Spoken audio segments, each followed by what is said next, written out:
वालेकुम, welcome to my new vlog. तो अल्हम्दुलिल्लाह शोहर नमाज़ पढ़कर आ चुके थे और मैंने भी फजर की नमाज़ पढ़ ली थी। शोहर इधर कुरान पाक पढ़ रहे थे और मैं दुरूद पाक पढ़ रही थी अल्हम्दुलिल्लाह। और आज कोई खाना वाना नहीं दिखाना है, आज डायरेक्ट मैं 11 बजे रेडी हो गई थी क्योंकि हम निकल रहे थे कि स्पेशल जगह पर। आज ना हर मोमेंट स्पेशल था, हस्बैंड की मेहनत, सोबान की मस्तियाँ और हमारी फैमिली की छोटी छोटी खुशियाँ अल्हम्दुलिल्लाह। तो आपसे भी शेयर करती हूँ, तो आप भी मेरी फैमिली का हिस्सा है। अस्सलामुअलैकुम। अस्सलामुअलैकुम। तो जैसे ही व्लॉग बनाने के लिए मैं फ़ोन अपने हाथ में लेती हूँ ना, तो सोबान को समझ आ जाता है कि मुझे क्या कहना है। तो वो पहले ही अस्सलाम वालेकुम कह देता है माशाल्लाह से। और उसके ना मुंह से सलाम बहुत ज़्यादा क्यूट लगता है। तो आप है ना उसके सलाम का कमेंट में जवाब ज़रूर दीजिएगा। और इस थैली में कुछ स्पेशल है जो कि मैं आपको उसी जगह जाकर दिखाऊंगी। तो चलिए चलते हैं।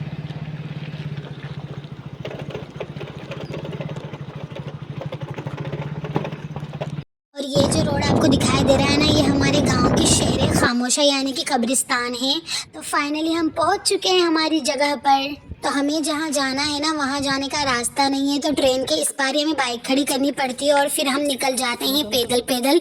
मज़े भी बहुत आ रहे थे और कॉम्प्रोमाइज़ भी बहुत ज़्यादा करना पड़ रहा था, लेकिन अल्हम्दुलिल्लाह हम पहुँच चुके हैं।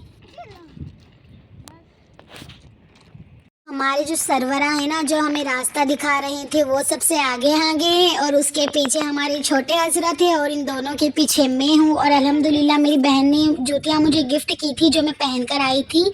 और दोनों बाप बेटा कितना प्यारे लग रहे हैं ना। और ये जो आपको दिख रहा है ना, ये लहसुन है और इसमें हमने फवारे लगा रखे हैं, फवारों से इन लहसुन को पिलाया जाता है अल्हम्दुलिल्लाह। मेरी बहन ये जूतियाँ डीमार्ट से लेकर आई थी मेरे लिए, जिनको मैं खेत में पहन कर आ गई क्योंकि ये बहुत ही ज़्यादा कंफर्टेबल है। और अभी मेरी एड़ियों में ना तकरीबन 1-1.5 साल से बहुत तकलीफ़ रहती है, तो मैं ये वाली जूतियाँ पहनती हूँ, मुझे बहुत कंफर्टेबल लगती है। और थैले को हमने पेड़ पर लटका दिया था। कितना प्यारा व्यू है ना, कितना अच्छा व्यू है। यहाँ पर आने से दिल को इतना ज़्यादा सुकून मिलता है। और यही हमारी डेस्टिनेशन है जहाँ पर हमें जाना था अल्हम्दुलिल्लाह। और शोहर है ना एक दरात रहता है जिससे ना हम चारा वगैरह काटते हैं, तो दरात घर पर ही भूल कर आ चुके थे, तो डबल जा रहे थे और हम दोनों यहीं पर थे। और यहाँ पर सोबान को मस्तियाँ सूझ रही थी। नहीं नहीं नहीं नहीं नहीं नहीं नहीं, ओह अब मैं नाराज हो जाऊंगी। अब मेरे से बात मत करना, ठीक है? अब मेरे से बात मत करना बिल्कुल भी। मेरे को मारा ना, अब मेरे से बात मत करना बिल्कुल भी। सॉरी बोलो जल्दी से सॉरी बोलो। तो सोबान के हाथ की मीठी मीठी मार खाने के बाद में हम लोग आ जाते हैं यहाँ मेथी में। और मैं अभी तक कंफ्यूज हूँ कि ये मेथी है या जो बकरी चारा खाती है वो है। और यहाँ पर सोबान को मुझ पर काफ़ी लाड़ आ रहा था, तो ये मुझे पप्पी शप्पी कर रहा था। उसके बाद मैंने मेथियों पर हाथ फेरा और बहुत सारा सुकून लिया, इसको थोड़ा परेशान किया। और इसके हाथ में चॉकलेट थी ना, तो मैंने इससे चॉकलेट भी छीन दी थी। और इसको बहुत गुस्सा आता है, बहुत ज़्यादा गुस्सा आता है और मस्तीखोर भी बहुत ज़्यादा है। जब इसका मूड अच्छा होता है ना, इतनी मस्तियाँ करता है, और जब इसका मूड खराब होता है तो हमें रुला देता है। और बेचारी ये डॉगी भी छोटी सी यहाँ पर बैठी थी और इसके बहुत सारे बच्चे भी आसपास थे और इसका ना पैर तोड़ दिया था किसी ने। ऐसा क्यों करते हो यार किसी जानवर के साथ में? देखो ये कैसे चल रही है।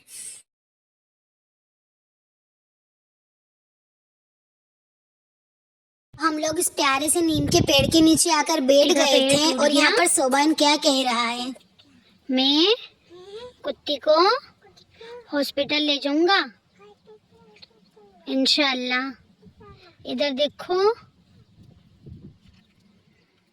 तो फाइनली हम लोगों ने थैले की अनबॉक्सिंग करी और अनबॉक्सिंग करने के बाद उसमें से निकली मेरी फेवरेट चीज़ियाँ। हाँ, मुझे चीज़ियाँ बहुत ज़्यादा पसंद है। मुझे कोई इतना बिरयानी में इंटरेस्ट नहीं है, कोई इतना एक्सपेंसिव चीज़ें खाने में, पिज़्ज़ा वगैरह खाने में इंटरेस्ट नहीं है, लेकिन चीज़ियाँ तो मेरी फेवरेट हैं और सोबान की भी फेवरेट है। तो यहाँ पर हम मूंग दाल, पिंगल, बिस्किट, चॉकलेट सारी चीज़ें लेकर आए थे। और खेत पर खाने का तो अपना अलग ही मज़ा है। वैसे जब जब हम खेत पर आते हैं ना, तब तब मैं आलू बड़े वगैरह कुछ स्पेशली बना कर लाती हूँ, लेकिन आज मैं कुछ ला नहीं पाई। और ये मूंग दाल तो मेरे लिए मैंने अपने हस्बैंड से मंगवाया था कि मेरे लिए मूंग दाल लेकर आना, लेकिन ये नसीब में कहाँ थी। सोबान जो बैठा है आपका प्यारा सा, तो ये भी चीज़ें खा रहा था और मुझे भी चीज़ें खिला रहा था। और व्यू को एंजॉय करते करते हम लोगों ने यहाँ पर काफ़ी इंजॉय किया, काफ़ी खाया पिया। और इतने में हमारे शोहर भी आ चुके थे और मैं सोबान से बिस्किट मांग रही थी ना, तो ये मुझे पूरा बिस्किट नहीं दे रहा था, मुझे आधा बिस्किट दे रहा था। इतना शाना हो चुका है ये।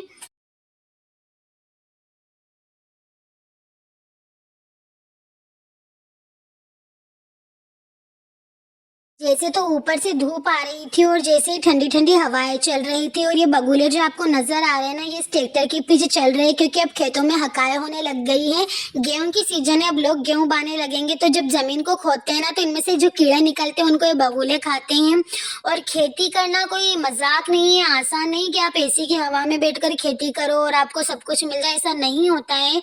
मेरे शोहर बेचारे काफी ज्यादा मेहनत करते हैं और इनके तो पापा भी नहीं है। जब ये छोटे थे ना 6 महीने के, तभी इनके पापा का इंतकाल हो गया था, तो फिर सारी जिम्मेदारियां इनके ऊपर ही आ गई। अल्हम्दुलिल्लाह ना इनका कोई भाई है, तो सारी चीजें यही संभालते हैं। अल्हम्दुलिल्लाह आप सबकी दुआओं से हो रहा है। सोबान बड़ा है, बनेगा इसके अब्बा का सहारा इंशाअल्लाहुल करीम। काफी ज्यादा मेहनत करनी पड़ती है, फसलों की बुआई करनी पड़ती है, रात में पानत वगैरह करने के लिए भी आना पड़ता है। और मैंने भी यहाँ पर जुत्ती वगैरह उतार दी थी, क्योंकि मिट्टी में इतना ज्यादा सुकून मिल रहा था ना। और ये हम सबकी ट्रेन आ चुकी थी। अगर मेरे सामने कोई हेलीकॉप्टर लाकर खड़ा कर दे और मुझसे कहे कि ट्रेन और हेलीकॉप्टर में बेहतर क्या है, तो मुझे तो ट्रेन ही अच्छी लगेगी। ये वैसे तो ये मालगाड़ी थी, लेकिन मुझे ट्रेन का सफ़र बहुत अच्छा लगता है, मेरी फेवरेट है। और मुझे मतलब काफ़ी ज़्यादा अच्छा लगता है ट्रेन में सफ़र करना। अल्हम्दुलिल्लाह आप सबकी दुआओं से, आप सबके सपोर्ट से मेरे 281 सब्सक्राइबर्स हो चुके हैं। और मेरा ड्रीम है कि मेरे जल्द से जल्द 1000 सब्सक्राइबर्स हो जाएं। तो आप सब मेरे लिए दुआ कीजिएगा, मुझे सपोर्ट कीजिएगा और मुझे प्यारे प्यारे से कमेंट कीजिएगा, मुझे अप्रिशिएट कीजिएगा, जिससे कि मैं और ज़्यादा व्लॉग बना सकूं। क्योंकि आपका जब एक कमेंट आ जाता है ना, तो ऐसा मेरा दिल है ना इतना पुरसुकून हो जाता है ना कि मैं क्या बताऊं आपको। और कहते हैं ना कि जो फैमिली के बड़े लोग करते हैं वही बच्चे सीखते हैं, तो यहाँ पर भी कुछ ऐसा ही हो रहा था। जब सोबान के अब्बू खेत खोद रहे थे, तो सोबान भी दरात लेकर खेत खोदने लगा। और उसके अब्बू को वो खाद फेंकते हुए इतनी गौर से देख रहा था ना कि उसका बस नहीं चलता, तो तकारी हाथ में से लेकर और वो भी खाद फूकने लग जाता। इसीलिए कहते हैं कि बच्चों की तरबियत हमको अच्छी करना चाहिए और बच्चों के सामने में अच्छे से पेश आना चाहिए, ताकि बच्चे भी वही सारी चीज़ें सीखें। और यहाँ पे हमको बहुत ज़्यादा पानी की प्यास लगने लग गई थी, हमारी बोतल भी खाली हो गई थी।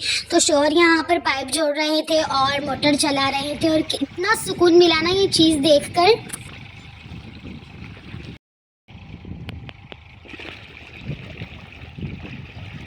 तो हम लोगों ने ना एक क्यारा उसको बोलते मतलब थोड़ी सी जगह में हम लोगों ने मटर भी बाई है। तो शोहर यहाँ पर मटर पिला रहे थे, क्योंकि मटर पानी मांग रही थी, ज़मीन थोड़ी थोड़ी फटने लगी थी।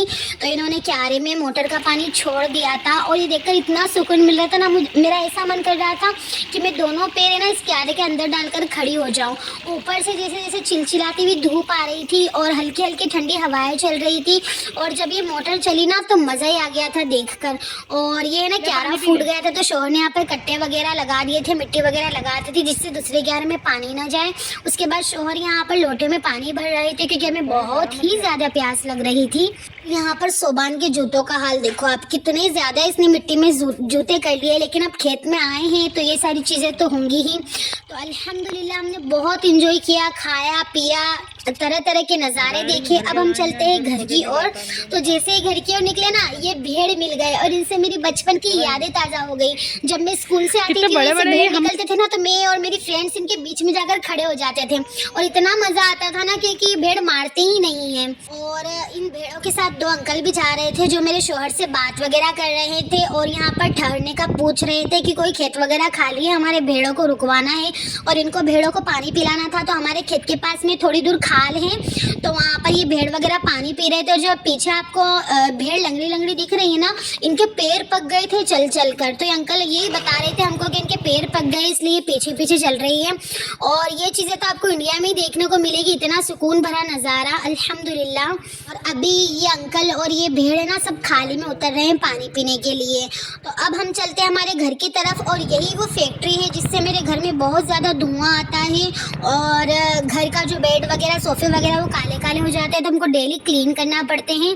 घर आकर फ्रेश होकर हम लोगों ने बनाया खाना। तो मैंने बनाई थी बड़े की सब्जी। हाँ जी, मीट को है ना हम बड़ा ही बोलते हैं, तो मैंने यहाँ पर बड़े की सब्जी बनाई थी। अल्हम्दुलिल्लाह बहुत ही टेस्टी बनी थी, और सुरवे वाली सब्जी सब हमारे घर में खाते हैं। उसके साथ मैंने गेहूं की गर्मा गर्म रोटियां बनाई थी। जब भी मेरे घर में गोश्त की सब्जी बनती है ना, तो मुझे उसमें चाहिए सुरवा। मुझे सुरवे वाली सब्जी बहुत ज़्यादा पसंद है। सुरवे को शोरबा भी बोलते हैं ना। और मैंने इसके साथ प्याज भी कट कर लिए थे, क्योंकि मुझे गोश्त की सब्जी के साथ प्याज खाना बहुत पसंद है। और शोर तो शुरू हो चुके थे, इनसे बिल्कुल भी सब्र नहीं हो रहा था। इनको बहुत ज़्यादा भूख लग रही थी, क्योंकि आपने देखा है व्लॉग में इन्होंने कितनी मेहनत का काम करा है खेत पर, तो भूख तो लगेगी ही सही। और हम लोगों ने तो चटर पटर खा लिया था, इसलिए हमको भूख नहीं लग रही थी। शाम का टाइम हो चुका था, और ये मेरी पहली मक्का की रोटी है। मुझे मक्का की रोटी बनाना नहीं आता था, ये मैंने पहली बार बनाई थी। और बाकी सारी रोटी सासू माँ ने बनाई थी अल्हम्दुलिल्लाह। तो जो बड़े की सब्जी मैंने आपको दिखाई थी ना, उसको ही मैंने थोड़ा सा और सूप उसका बना लिया था और उसको गर्म कर लिया था। और हम लोगों ने मसल के उस सूप में मक्का की रोटी खाई, मज़ा ही आ गया। तकरीबन मेरी शादी को 4 साल हो गए। 4 साल से हमारे घर में मक्का की रोटी नहीं बनी थी, तो ये 4 साल बाद हम लोगों के घर में मक्का की रोटी बन रही है, और बहुत ही टेस्टी बनकर तैयार हुई थी अल्हम्दुलिल्लाह। वैसे आप सबको मेरा व्लॉग कैसा लगा कमेंट करके बताइएगा। और यहाँ पर सोबन पता नहीं किस धुन में था, तो फिर हमने मक्का की रोटियाँ खाई, इसके साथ ये प्यारी प्यारी सी सब्जी खाई। अल्हम्दुलिल्लाह अल्लाह पाक की नेमतों का शुक्र अदा किया, कि अल्लाह का शुक्र है कि हम दूसरों से कितने बेहतर है। अगर हम हमारे नीचे वाले को देखें ना, तो हमें पता चले कि उनको है ना खाने के लिए मतलब खाना भी नहीं मिलता, बहुत उनको सेक्रीफाइस करना पड़ता है। अल्लाह का शुक्र है कि हमें 3 वक्त की रोटी तो नसीब हो रही है। फिर आज का व्लॉग यहीं पर एंड करते हैं। और अगर आपको मेरा व्लॉग अच्छा लगा तो चैनल को सब्सक्राइब लाजमी कीजिएगा। इंशाअल्लाहुल करीम मिलते हैं नेक्स्ट व्लॉग में। अल्लाह हाफिज़।